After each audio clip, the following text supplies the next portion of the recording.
this by mistake, actually. I like that Starbucks espresso coffee. Come on over here, brother. You can get in that thing. So I grabbed a big old bag of it in the grocery store the other day. Didn't realize it was whole bean, which means I got to grind it. Didn't have a coffee grinder. So I went a couple days without eating coffee. And then first chance I got to a Walmart, got me a coffee grinder. Oh man, let me tell you about living right. You got your coffee pot, get your coffee grinder, fresh ground coffee. And you're gonna be out here on the road, live well. Isn't that right? You're gonna do it and live well. Well, I want to start off this video today, and I want to say thank you to all of those of you out there that have sent kind words and held my mother in your prayers over the last week or so. I want to say how much I absolutely thank you and believe in the power of prayer that Mama Recap's doing pretty good. Matter of fact, she may even get to go home from the hospital today. All goes well. So everything's going good in that area. So thank you very much. I appreciate each and every one of you. Let's see what else we got to talk about. Oh, here's an interesting. My daughter, God love her, and he does for sure, because she's definitely all kinds of special. And I can't tell you how proud I am of my daughter. She's exceptional in about every way. That being said, she is in her last year of college, which means that she has been around that liberal influence for some time now. And she was having a little issue with her car. And I was probably a little hard on her, which I tend to be a little hard on her. I expect her to hold a standard way up here. And she pretty much rises to that standard all the time. But dealing with this car issue, you know, the car was just not getting a full amp current to the starter. So when she'd go to start it, it'd go, you know what I mean? And then it'd kick off and it'd start. Now, we bought the car new. It's almost 5 years old. Daddy's almost got it paid off. But anyway.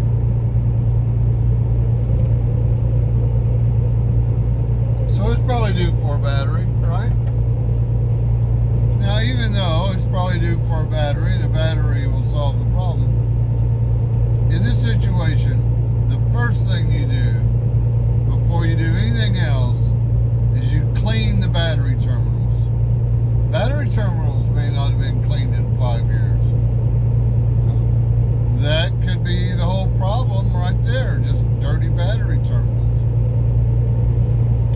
So I was telling my daughter to clean the terminals on the battery, see if that solved the problem. And I was getting all this pushback, right? And she made the mistake about when dealing with my daddy, with her daddy, is she used the phrase, my feelings. Oh my goodness. And I contribute this just to being in that liberal environment of college. You know? I was telling her to clean the terminals, and she goes, yeah, but Daddy, my feelings, I'm feeling, da, da, da. And I was rude, you bet. I cut her right off there. I said, whoa. Don't tell me about your feelings. Tell me what you know. anything. Otherwise, you wouldn't be calling me and asking me how to solve this problem. Yeah, it's a little harsh. Which, if you were raised by an old Marine Corps sergeant, you'd probably understand what harsh is, right? Tell me about your feelings. I don't give a rat's ass about your feelings. Anyway, I do, but you know what I mean. So, anyway, finally got her to go clean her battery terminals. And her battery terminals, you know, it's still going ring, ring, ring when she goes start it.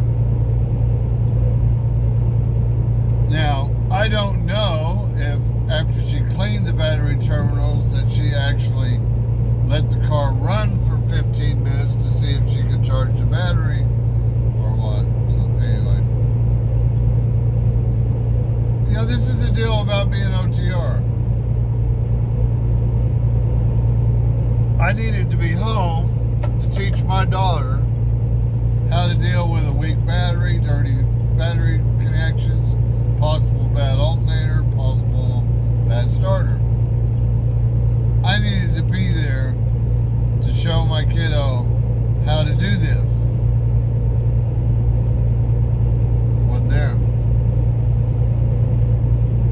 It's things like that that you're going to miss out here on OTR.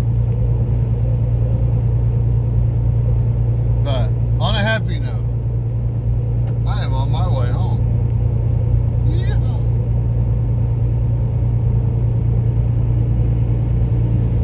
I will be in Oklahoma City by the time the sun goes down.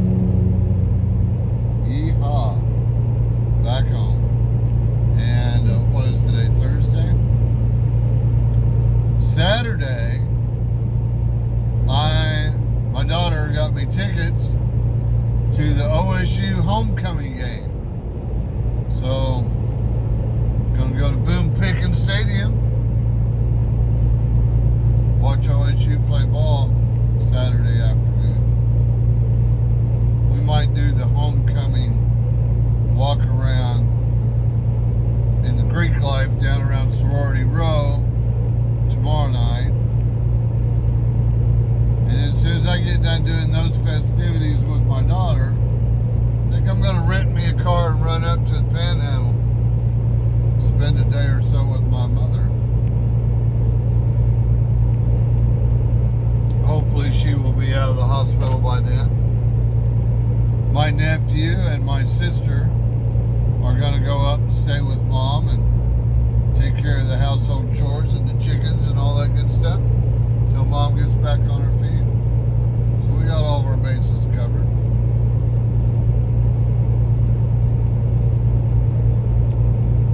But anyway, this is what's going on in my life. If we want to talk about something more, is last night we did a hostage exchange. You may be, what the hell is he talking about, a hostage exchange? It's where you swap trailers. And this is where I've got to be grateful, and my hat's off to the company that I work for. I have never, since, I've been with this company about 3 years, not once have I asked to go home that this company didn't have me at my house either the day or the day before I asked for it. They've never failed me in 3 years. But, the way that we do our home time, Magnum just requires that you put in for your home time 10 days in advance. By doing that, you can actually go home every other weekend if that's what you want to do. But anyway, so you put in there's a form that you fill out on your PeopleNet. It's kind of like your Qualcomm for those. I don't know what PeopleNet is, but anyway. So as a trainer though, I have to also fill out that same form for home time, because that's what directs dispatch to know that this truck has to be at a certain place at a certain time. So like we had James upgrading to a solo truck last last Friday, right? So I had to put in home time for Fargo, North Dakota, and then down on the comments, put returning with trainee for upgrade to solo truck. So they know that I've got to be there on Friday to put a trainee into a solo truck. Well, I wanted to turn around and go right home after my trainee, the following weekend. So right after I dropped my trainee into a solo truck, I filled out another home request for the next weekend. Well, if you know what I mean, that puts 2 home requests stacked in the system.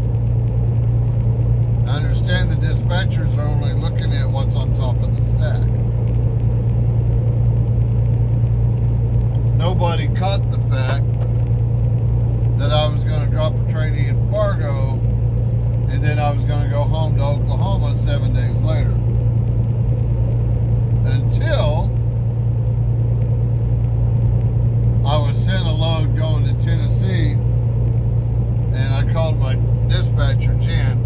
Shout out to Jen. Love you, Jen. She's cool. Anyway, I told Jen, I said, I called her the day before I got to Tennessee. I said, Jen, darling, I really need a load going to Oklahoma. I want to be in Oklahoma by Friday. I said, I've got tickets to the homecoming game at OSU for Saturday. Plus my mom should be getting out of the hospital. My mom took a fall and had surgery, and I need to go visit my mom. So I got a whole list of reasons why I got to be home this weekend. And Jen goes, oh, you could tell this was the first she heard of that. And she goes, let me look at something right quick. You could hear her typing away on her computer. And she goes, oh crap, Walt, I'm so sorry. We didn't see that home request stacked on the back like that. She goes, nobody caught that. We didn't realize you were going to try to get home. She goes, I've actually got a load that was preloaded yesterday in a reefer, sitting over at Tyson Foods, needs to go to Gaylord. She goes, it's already been sitting there for a day. She goes, go pick that trailer up for me, get underneath that trailer, and give me 5 minutes and I will figure out something to get you home. Sure enough, 5 minutes, she calls me back. She goes, okay, well, this is what we're going to do. I know that trailer they're trying to right now is supposed to go to Gaylord. I want you to go ahead and take that trailer to Memphis. I'm like, Memphis? Darling, that's the wrong direction. She goes, you take that trailer to Memphis. I got another driver picking up a load out of Atlanta that's going to Oklahoma City. They're going to meet you in Memphis. Y'all are going to swap trailers, and you take her trailer to Oklahoma City, and she'll take your trailer to Gaylord. And the load to Oklahoma City delivers 6 o'clock Friday morning. Talk about ta-ta meow cool, right? So, anyway, thanks, Jen. That's when a company goes above and beyond to make sure you get what you want. That you get home when you need to get home. And for an OTR driver, there ain't nothing more important. Ain't nothing more important than that. I don't have to go home a lot. But when I do go home, you better get me there. Anyway, this video's probably run on way too long. Oh, I'm going to talk about one more thing. When we were swapping trailers last night, I was already in a hole on one side. And they weren't those straight back end holes.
spots open straight across from me that you can do just a real nice, easy blindside back into a hole.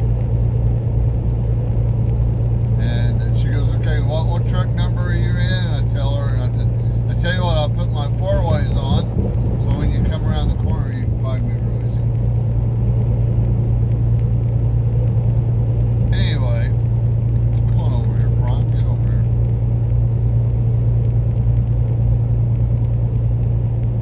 Prime accent, yeah. You too, brother, God bless you. But, you could tell she was pretty apprehensive about doing a blindside back. I mean, there was 3 spots open altogether.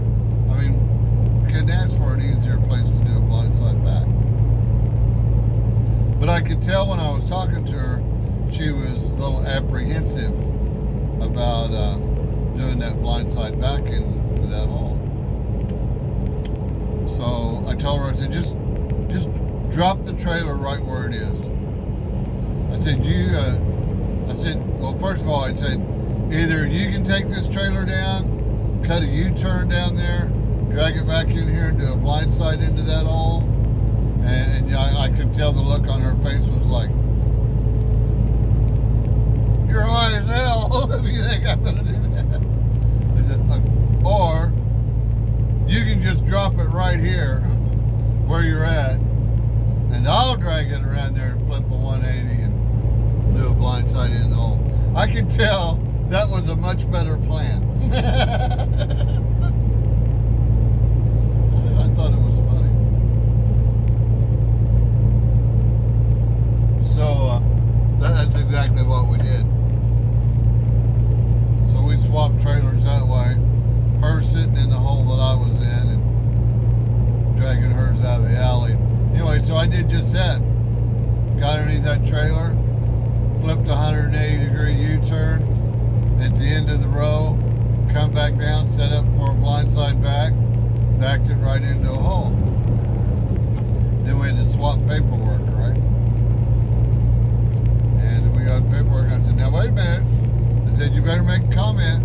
I said, I just blindside backed this bad bear in there like a champ. And she goes, I know, I watched that. She goes, that was cool. She goes, but I don't blindside back. And you know what, I didn't think about it then, but I should have said something about it. Don't be afraid to blindside back. There's only one way that you're going to get good at doing a blindside back. Do them. I highly recommend, if you're not good at blindsiding the truck in, that for the next couple of weeks, you do 2 blindside backs a day. Do it in the middle of the afternoon, you know, somewhere between 10 o'clock in the morning, 2 or 3 o'clock in the afternoon. Find yourself a truck stop. It's got a big old row totally open, nobody's in. Practice 2 blindside backs. Do 2 of them a day. And I guarantee you, 2 weeks from now, you'll never be afraid to blindside back again. You know, fear comes from the unknown. The reason why you're scared is you don't know it. You don't know the experience. You don't know what's going to happen. The only way to get over it is to do it. So you guys get out there and do you a couple of blindside backs every day. And that way 2 weeks from now, you too can look like a boss blindsiding one in front of your comrades. I'll give you a for instance on that little story right there.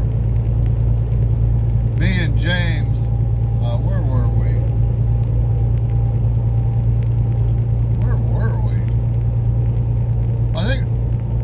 I think we were coming across Montana on the way back to Fargo. And we come into a little pilot, and this pilot was nuts. I mean, it was tight. The only way in and out of there was actually through the fuel island. You know, you come in the fuel island, you come out of the fuel island, you turn, you go right down the parking lot where you got parking spots on either side of you. So if you came in the entrance with the parking spots, you're going head on into traffic coming out of the fuel island. And that's the way we came in. And then realized, oh crap, there's not enough room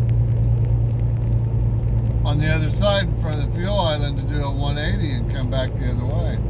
So you don't have a choice. You gotta back it into a hole to turn around. And there was this truck that was blocking the entire travel alley, trying to put it in a hole. And everybody's on the radio screaming, squawking about it, because this guy has got traffic tied up for, apparently has been there for a while trying to get in that hole. I know I sat there for over 5 minutes waiting for this guy to figure out how to get it in the hole. It's frustrating to watch. But even as frustrating as those things are, remember, everybody has a first day. Everybody has a first load. Be patient for those just because they're not the truck driving god you are, right? Anyway, this guy was really fighting it. And he had blocked traffic for the entire truck stop for well over 5 or 6 minutes. And everybody's pissed on the radio. And I realized that I don't have enough room to go up and do a turnaround and come back. But there just happened to be a parking spot available right there on my right side. It was a blind side. And it was a tight blind side. So I waited for the newbie to finally get her in the hole. So he gets it in the hole, and I know everybody else is trying to get out. So the other 3 trucks that are waiting going the other way, I let them go by right quick. As soon as they got past me, I know I don't have maybe 45 seconds to a minute window before the next truck comes around that corner trying to get out of here. So I do a real quick blindside head up, setup, and one swift whoop, slam it back into that hole on the blind side. Oh, you ought to heard everything going off on the radio. They're going, way to go, Magnum. Show them how to drive a truck, man. So he set up on a blind side, sticking a hole in less than 30 seconds. Freaking rock, brother. And then I heard this other guy key up on the mic, goes, see? Right there's living proof. You have truck drivers and you have steering wheel holders. And I'm going to tell you, to have the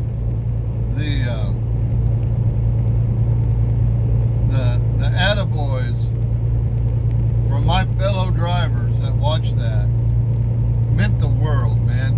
Man, I was a happy kind of guy. I freaking rock. I'm a badass.